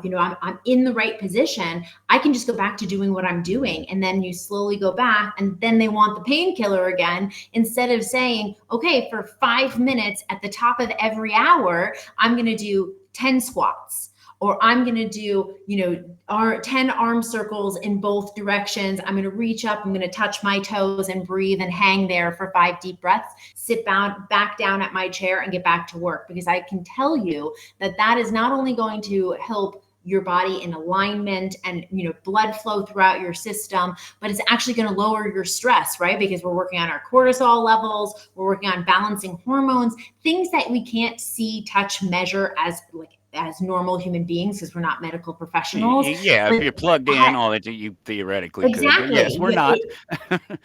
Yeah, it's so beneficial to just move more, just have days where you can say, okay, I'm going to schedule out my day. And actually, to go a little bit into depth here, I'm not going to go crazy here, but one of my things that are non-negotiables for me is when I write out my to-do list, I write it out in easiest to complete to longest, hardest task to complete. Yeah, And absolutely. for my brain, I like to check a couple of things off first so that I can see like, oh, I got this much done. But maybe some other people like to get the hardest task out of the way, so you work from the bottom up. But when I start to check those things off, and I also work in what I call the 50-10 ratio, which I can talk about that in a minute. But when I start to check things off, my brain says like, oh yeah, I'm doing this. Like I'm getting through my work day. I'm having a successful day. I'm going to check everything off. And I start to get that kind of motivation. And then when I start the things that take a little bit more time and take a little bit more of that, like, ooh, am I getting this anxiety, the little doubt creeps in, I can say, okay, it's been 50 minutes that I've been working. I'm going to pause here and I'm going to move around. And whatever I choose to move around, whether that's just going to get myself lunch, and while I microwave it really quickly and I do my squats and I do my high knees, whatever it is, I get back to work and I know that I'm going to be able to accomplish that because I took that step away and I can look at it with fresh eyes.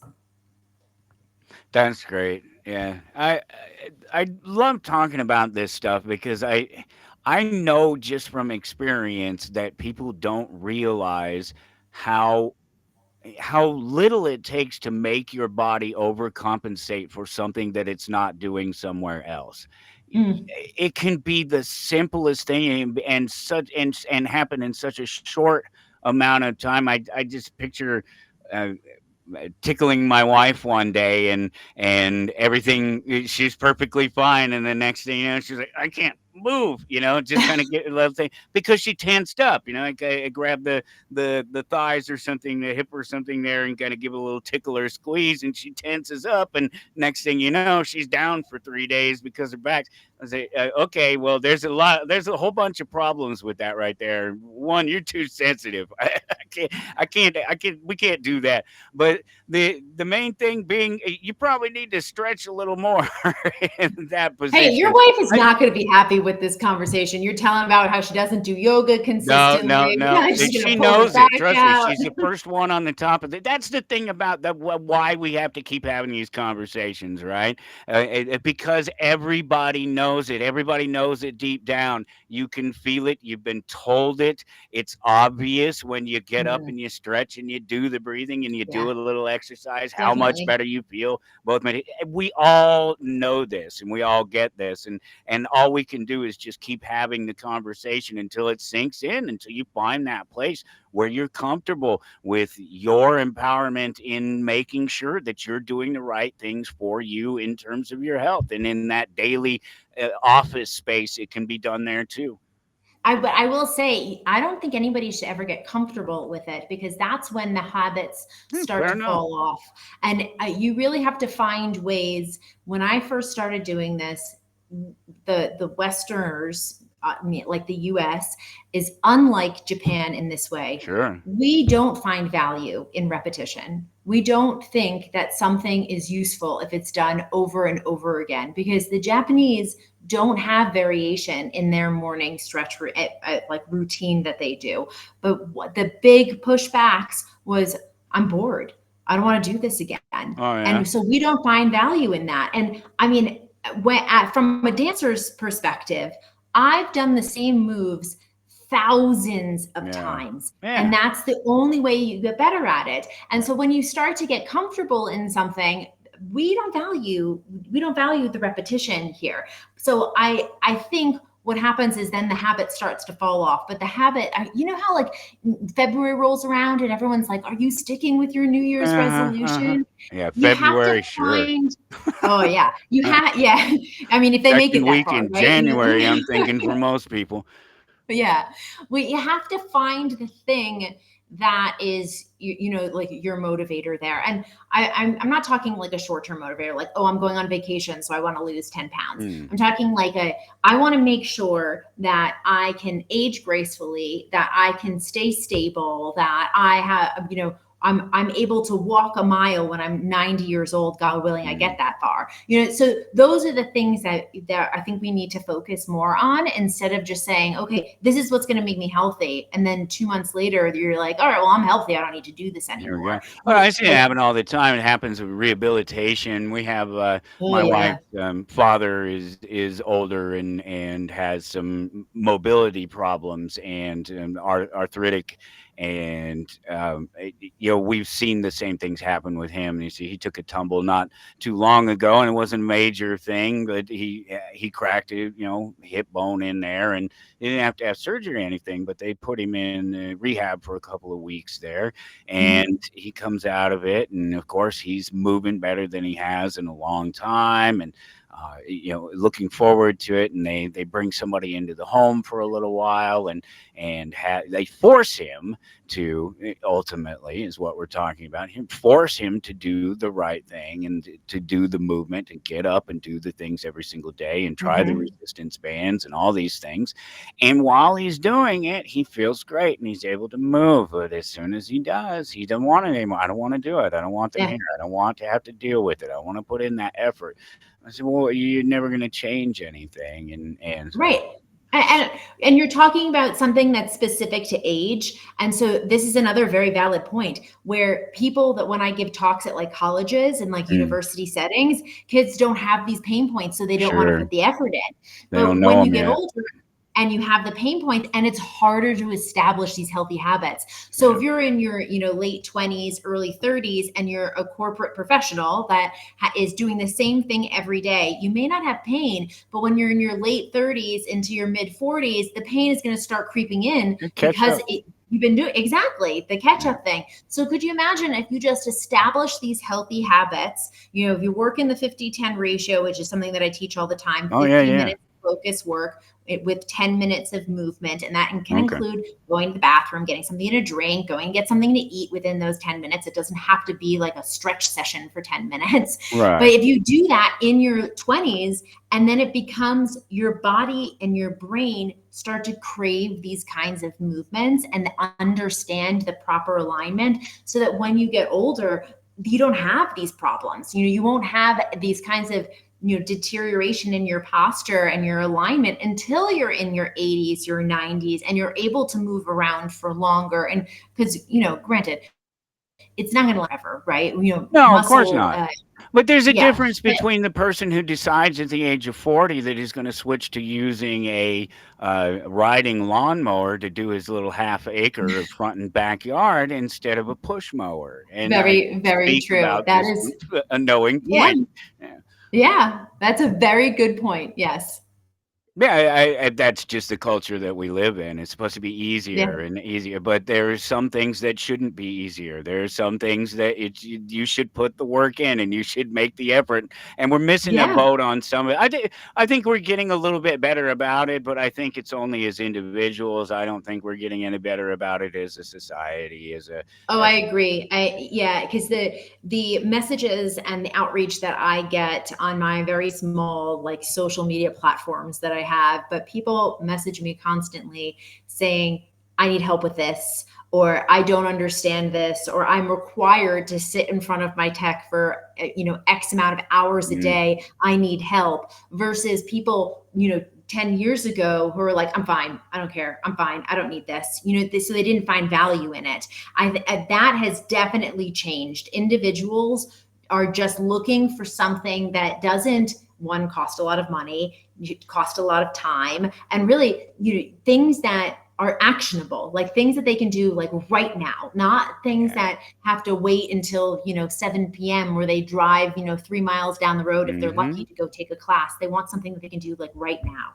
Well, the longer you wait to do something, the more opportunity there is not to do it, to convince yourself not to do it, that you don't need to do it, for something to happen to keep you from doing it. That's why I'll it's start about that tomorrow. in the moment. Yep. Well, I like the thing Exactly. you were talking about, interrupting, just sort of not Yeah. necessarily just pushing your way into the conversation, but finding that opening door and kind of walking in and saying, hey, let's Yeah. focus a little bit over here and see if we can mesh these two things together. I like that. I love the idea of the walking meeting. I don't know why that, to me, all of a sudden is just like the most genius thing I've ever heard, and why nobody thinks about it. I keep getting a picture of that President show where they just kept walking around in Oh, the West circles and Wing? talking to. Yeah. Yeah. And actually, I think there's I'm not great with my cinematic history, but I think that was one of the first places that was actually utilized, like the actual conversation to move along a storyline in that way. So, I mean, that would be like a memorable element of that show Yeah. to remember. But yeah, I mean, gosh, shameless plug. Okay. I'm just going to Sure, go for absolutely. it. Feel free. In my book, in the back, the last couple of pages in my book, I teach how to hold a walking meeting and then provide you with a worksheet that you can share with the people that are going to go on this walking meeting with you. So that way, the biggest issue here is that when you're at a walking meeting, you're away from your tech. So you have to do a little bit more planning up front for it to be a successful walking meeting, where you're going to have to say like who's coming so that everybody knows, they can prep their questions ahead of time. You can say where you're going, because if it's a, 10, 15 minute walk, maybe someone doesn't want to change their shoes. But if you're going to walk, say like a mile or even 2 for a 30-minute walking meeting, people might want to change their shoes. And then you need to provide people with, the bullet points of what's going to be discussed, because this isn't going to be like a meandering kind of conversation when you're in a boardroom. No, that'd be the worst. Yeah.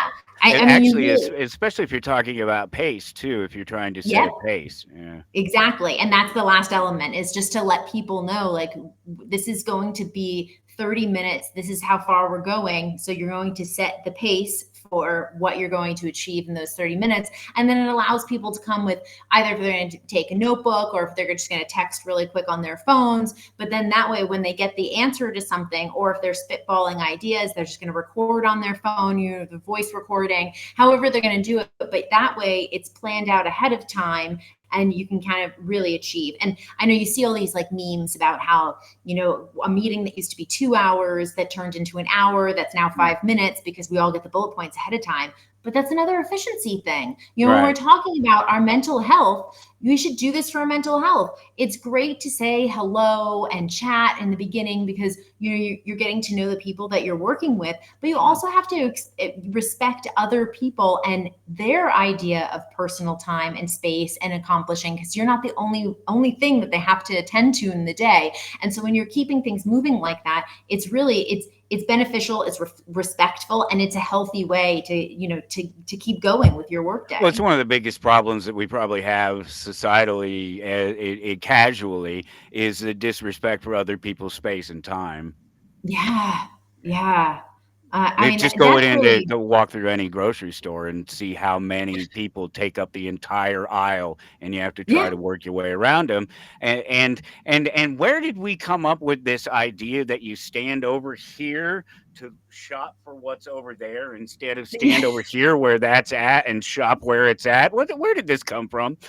And well, and because I'm a New Yorker and moving south, and people just they take up more space here. Like as a New Yorker, you're used to smaller spaces just in Okay, all general. right. Yeah. And so to your point, I always say sorry, like when I'm trying to move past someone, and then people like get offended. They get offended. Like you say excuse me, and I'm like, no, I don't need to No. be excused. I'm going to push Right. past you right For now. you standing in the way. Yes. Yeah. Like, sorry if I hit you. Yeah. I'm going to walk now. Okay. Like, No, my thing is I've said this for years. I should never have to say excuse me because you should never be in the way. You shouldn't just be in the way. I shouldn't have to excuse myself to get past you if it's a place where people are trying to get through. Yeah. Have you Yeah. ever been in the Tube in London? That place. I can have, be, but only a little bit, and I can't. that Oh that can God, be yes. violent if you don't stand to one side and walk on the other, because you will get shoved out Yeah. of the way. And Yeah. they are not The streets are it's- like that too. Try to I- drive on the it's- M4 or something like that. Yeah. Yeah, it's gotten a little bit more tame there, but the Tube has always been the place that you stand on one side, you walk on the other, and Yeah. if you're not paying attention, you're going to get hurt. Now, I You're don't gonna think get that mowed down. Texas Yeah. grocery No, store. it's a good thing. That's not going to happen in a Texas grocery store, but just awareness, like awareness of your surroundings. Yeah. Like toddlers don't have that kind of awareness, right? I'm constantly like pulling on my 5-year-olds, like, get over here because there's Mhm. someone walking by. But I feel like as adults, we've just been like, all right, they'll go around me. And that's so weird to me. I don't want, I just stay out of people's way. Don't Yeah. take up that kind of space. It's a really You can have easy thing to abundance. do. Yeah. Well, just Yeah. just being aware of your own space, and it's part of a mental health thing for yourself, because the more you are aware of your own space, not to the detriment of you're always constantly worried about stepping on somebody's toes, but to the point that you're consciously aware that you're not regularly stepping on people's toes because you're not paying Yeah. attention. And there's a comfortable space in there where everybody should be at, and it's one of these things. You mentioned a child. This is one of these questions that comes up across the board in the anarchist circles here, because we're of a voluntary existence nature. That's our standpoint on things. And as children, we're taught that the easiest way to have a voluntary existence with other people is to leave them alone, keep your hands off of their stuff. But apparently at about the age of 18, that changes when you're able to vote with your friends and neighbors to take other people's stuff and to take their space and so yeah, we there's a lot of these things like this that we have an understanding as young, but when we're young, but then at some point they become less important. We're convinced that we're supposed to maybe work more towards this society where we fit ourselves into society instead of society work itself around us. I mean, I think that also happens from like almost like a tech standpoint as well, when we because we're so attached to these things, like we have our phones, our computers, we have everything with us, And for whatever reason, we're in this mindset that like to get something done, we need to get closer to Got to get right up it. We on need it. to like be in it, right? Yeah. And you're like this when you're typing and texting, and you're just kind of like all up in whatever kind of tech that it is. And to your point, your larger point here is when you're interacting with something that is not yourself, that is not another like human being, right? That like a society as a whole, right? Like this thing is never going to love you back. It's never going to, get that. You're not going to get close enough to it that it's actually going to love you back. I mean, I see all these memes about people trying to interact with their AI, and it's like, show me a picture of how you envision me or something. And it's always these horrible things, right? Like it's not, very few of them are nice and really just no, kind of why like would they welcoming. be? Especially if some broken person has spent time standing there talking to it. Oh, I mean, that is a whole different rabbit hole that we could go down and there. Unfortunately, that we're makes running so out much of time. sense. We're down to like the last minute, and I wanted to give you a chance, drop any social media links or anything like that so people can reach out to you. Yeah. I mean, the best place to get a hold of me is LinkedIn. It's always LinkedIn. That's like, send me a message there. I'm happy to help with anything. I'm Alessa.Carini on Instagram and on TikTok. I'm most active on TikTok and LinkedIn. At Facebook, I'm at JoBuffet, JoBuffit is my page there. I mean, really just send me a message. I'm here to help. I want to help get your work days better. I want you to have better work days, proper alignment. I've got videos galore. Go to my social media sites, watch them, use them, just have better work days. Really, that's the goal. That's awesome. That's great of you to do that, because you know what? It's an interesting thing. An interesting selfish thing that we do when we want to make the world a better place. I know. I mean, like, listen, I get it. You need to have a social media, platform. You need to have a voice that's out there. But stop. I don't want to see someone's day. I don't want to hear about that. I want to learn something. I want someone to help support me in some way. And if I can be that to somebody else, then I'm helping even one person, then that's a reason to use social media, right? Absolutely. No, I do it myself. I'm of the same mind. Thank you so much, Alessa Carini. It was great chatting with you. Maybe we'll do it again sometime here in the near future. And best of luck. Anytime. Thank you. Thank you so much. You're listening to Toward Anarchy on the Republic Broadcasting Network.